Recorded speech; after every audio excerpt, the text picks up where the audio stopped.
سلامونه نیکی هیلی قدرمنو لیدونکو تیمورشاه کمال یم. شاعر او کتاب خپرونه ده. پیاوړي لیکوال و تاسو ته هر اتوار یوه خپرونه وړاندې کوي، ادبي خپرونه چې شاعر او کتاب یې نوم دی. قدرمنو موږ و تاسو ته په دې خپرونه کې د سهیلي پښتونخوا، د شمالي پښتونخوا او د بری پښتونخوا کم اتلان، کم علیمان او کم پوهان چې د پښتو ادب او پښتو ژبې لپاره خدمت کوي، پښتو ژبه مخته وړاندې بیایي او په هغه کې لیک کوي، په هغه کې کتابونه چاپوي، په هغه کې افسانې چاپوي، په هغه کې تاریخ چاپوي. نو موږ یې تاسو ته معرفي کوو او بیا یې تاسو ته درکونه درکوو او چې تاسو دا کتابونه واخلئ او په خپله لایبرري یا کتابتون کې یې سمبال کړئ چې د را روانو نسلو لپاره پښتو او د پښتانه اتلان خپل زموږ را روان نسل هغه وپیژني او د خپلو دغو علیمانو څخه، د دغه پوهانو څخه، د دوی د لیکونو څخه، د دوی د شاعرۍ څخه،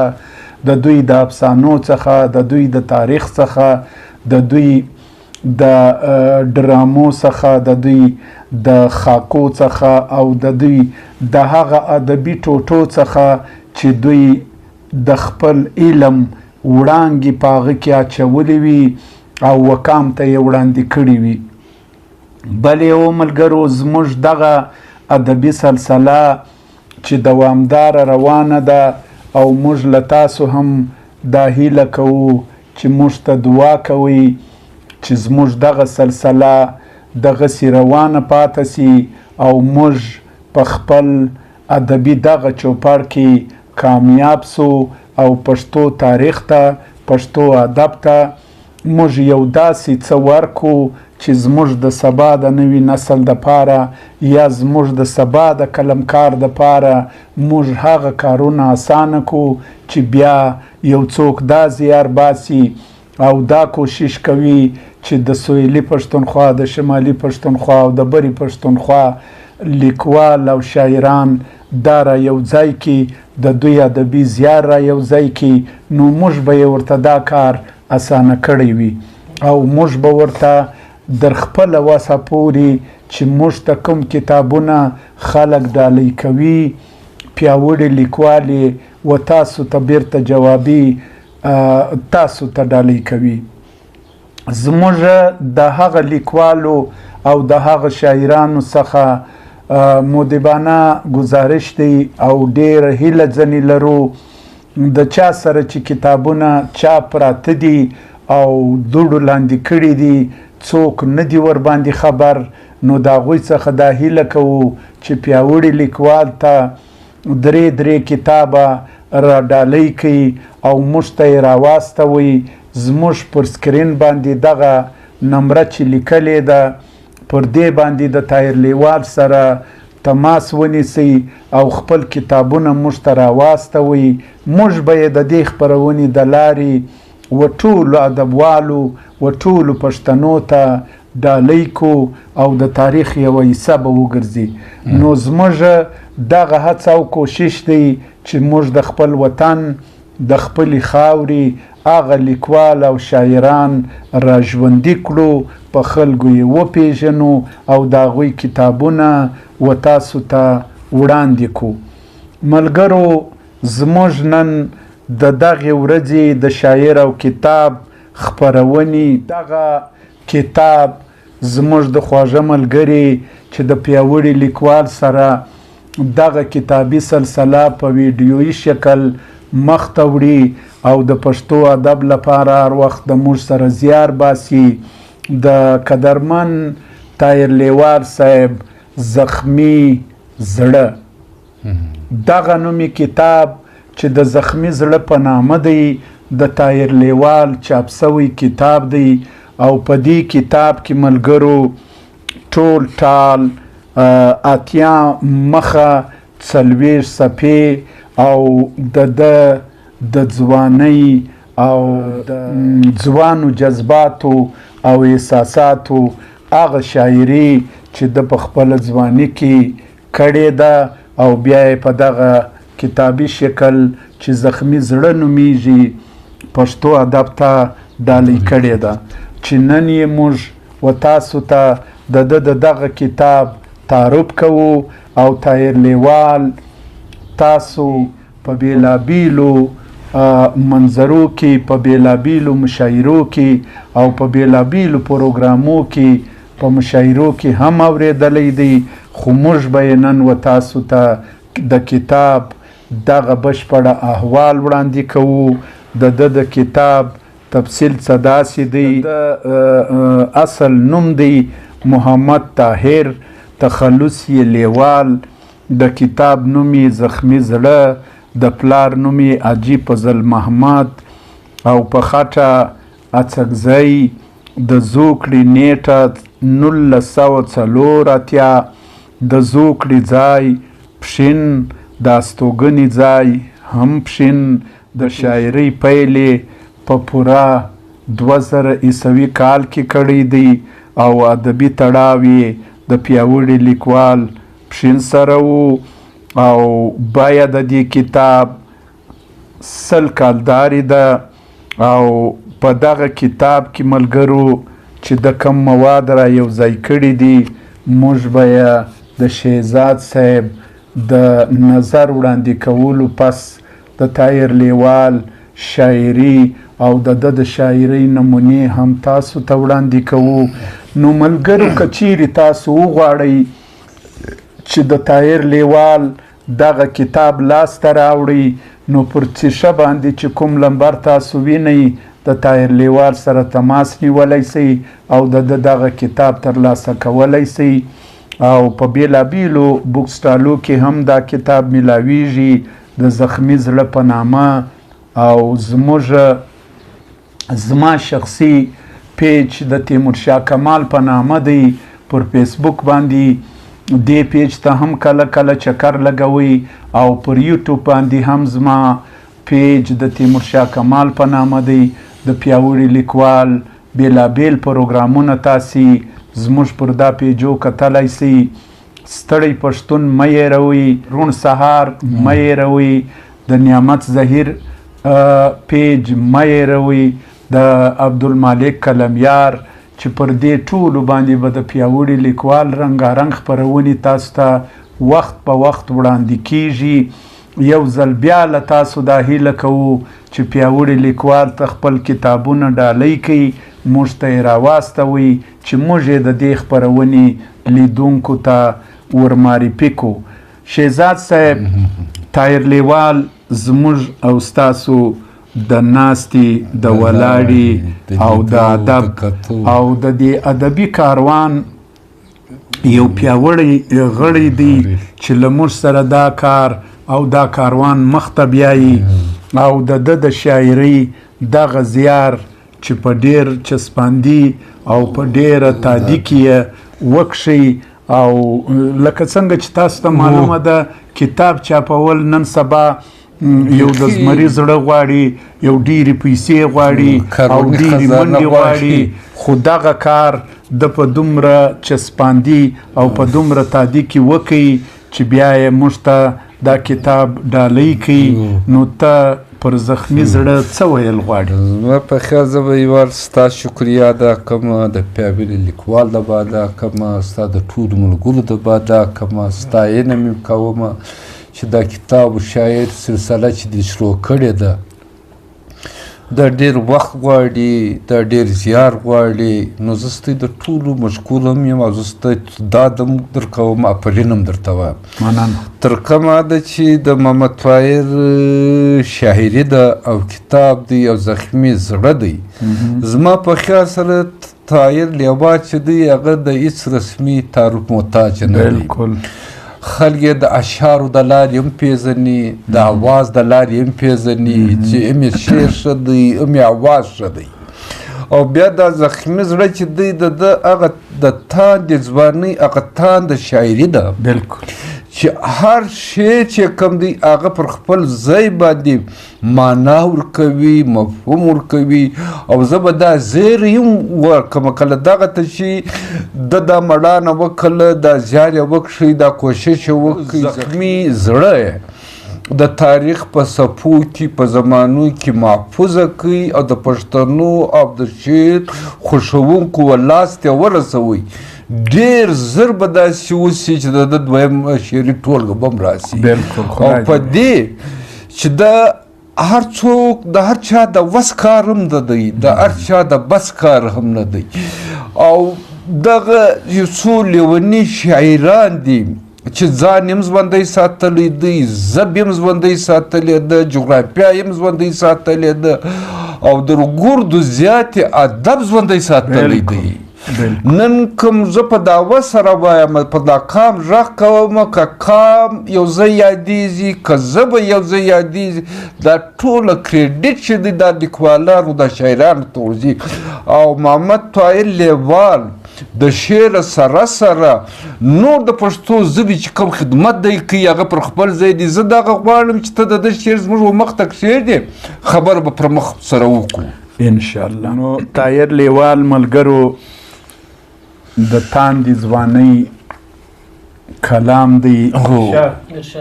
ویې توره قسمته دا دې بیا را سره څه وکړل. ای توره قسمته، ای توره قسمته دا دې بیا را سره څه وکړل، زما په نیت کې څه و مګر تا را سره څه وکړل. دا به بیا وایه، بیا ډېر ښه. ای توره قسمته دا دې بیا را سره څه وکړل، زما په نیت کې څه و مګر تا را سره څه وکړل. ډېر ښه شعر. زه خو خوشحاله چې له تورې شپې وتلی یم، بیرته توره شپه سوه دې رڼا را سره څه وکړل، او زه یې په ټول کلي کې رسوا کړم، تهمتي یې کړم. زه یې په ټول کلي کې رسوا کړم، تهمتي یې کړم. نه پوهېږم زه چې دا اشنا را سره څه وکړل. ډېر الله څه وکم و ماته یې د ټول جهان پیغور جوړ کړي. څه وکم و ماته یې د ټول جهان پیغور جوړ کړي، خپله یې ځان وکیش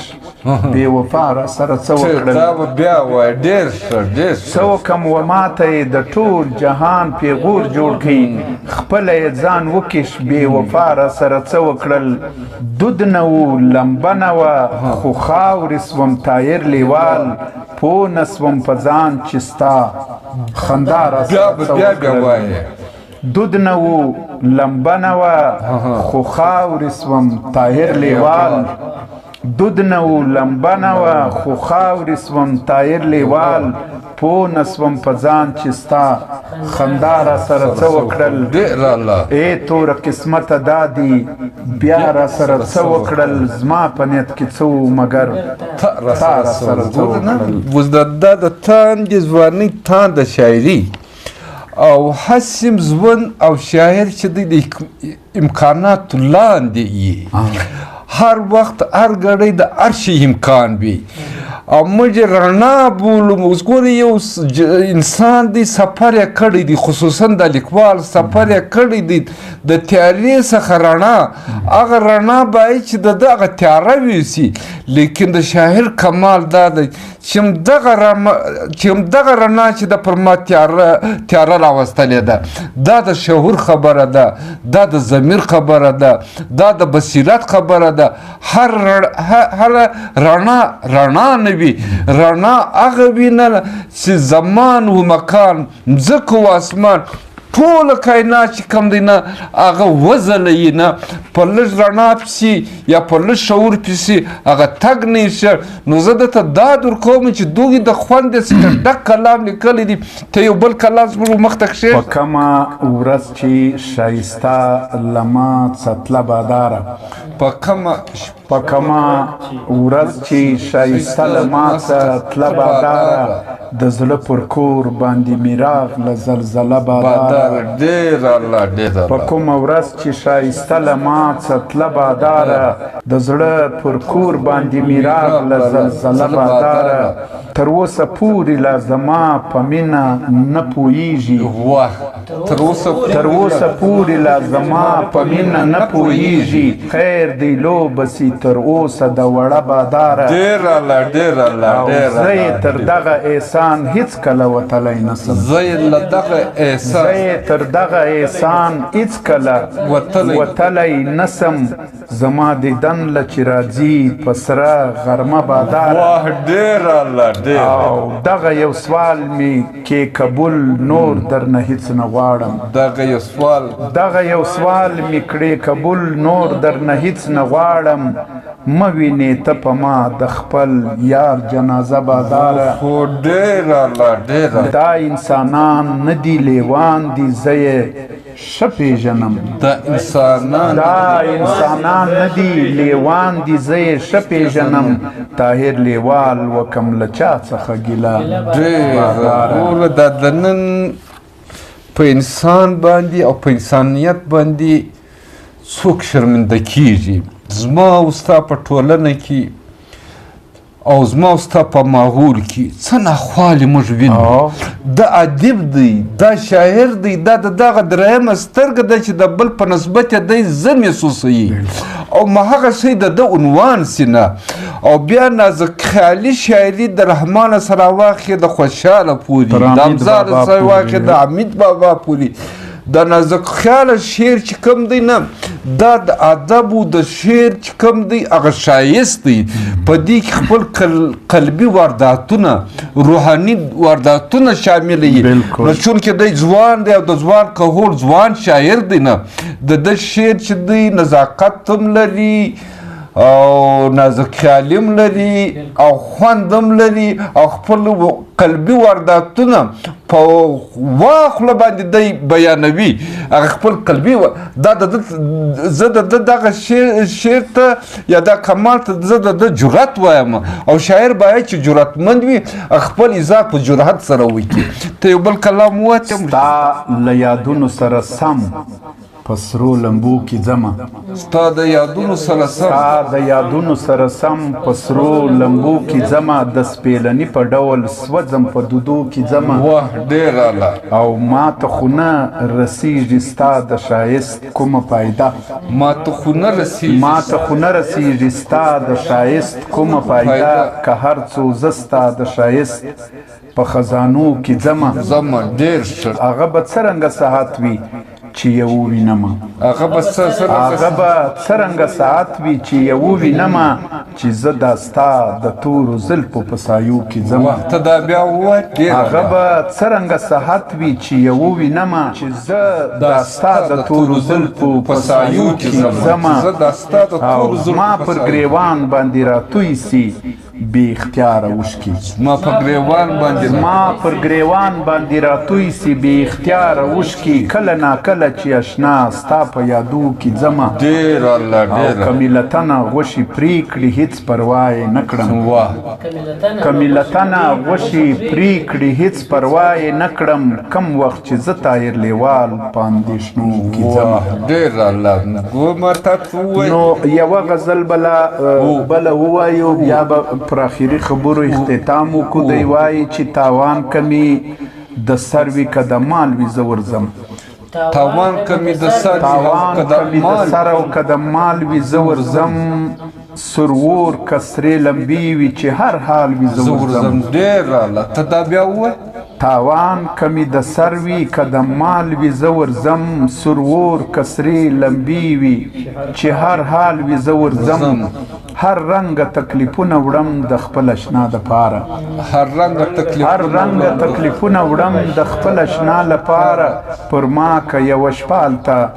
درس کال وي زه ورځم ډېر الله ډېر او ما پوه که یې رویباره حال صفا راکوه ماته رویباره حال صفا راکوه ماته په زړه کې که یې زما د یارۍ خیال وي زه ورځم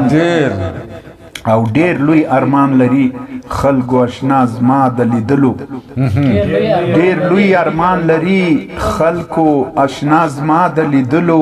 و ما ته به ولاړ په استقبال وي زه ورځم او زما پاته دی پر زړه باندې ارمان له ډیره وخته زما پاته دی پر زړه باندې ارمان له ډیره وخته هر څومره که خفه طایر لیوال وي زه ورځم قدرمنو لیدونکو د طایر لیوال زخمی زړه دغه کتاب چې موږ تاسو ته معرفي کوي دا د خوندورې شاعرۍ د موسیقۍ ډکه شاعري ده چې هر سندرغاړی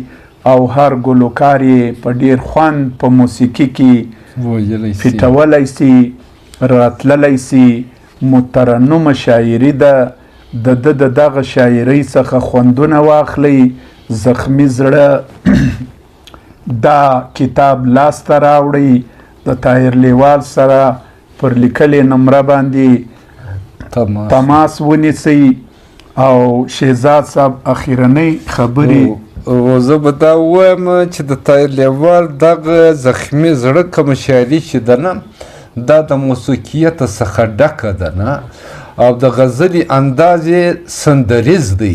او که د چا په لار ورلی او خصوصا ګلوکار لننه هغه په ډېر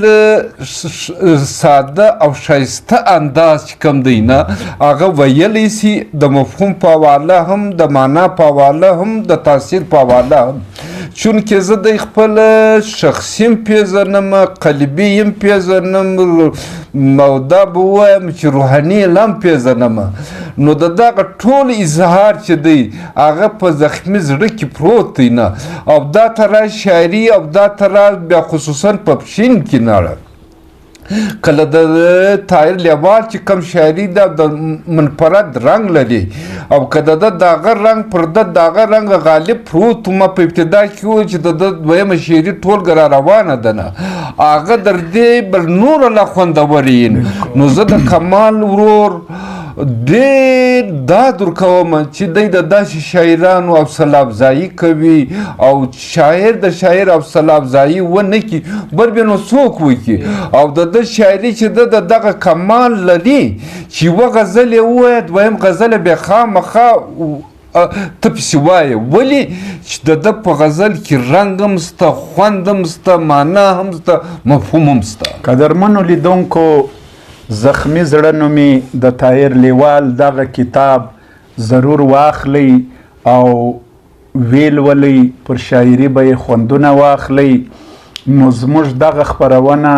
اخري مرحلو ته راورسېده تر بل اتواره زه تیمورشاه کمال پروفیسر فیض شهزاد صاحب او نعمت ظهیر صاحب عبدالمالک کلمیار صاحب طاهر لیوال صاحب او زموږ ټول ملګري له تاسو اجازه غواړو بل اتوار به د یو نوي کتاب سره ستاسو په درانه خدمت کې حاضریږو تر هغه وخته مو پر الله سپارو ژوندي کامیاب او بریالي اوسئ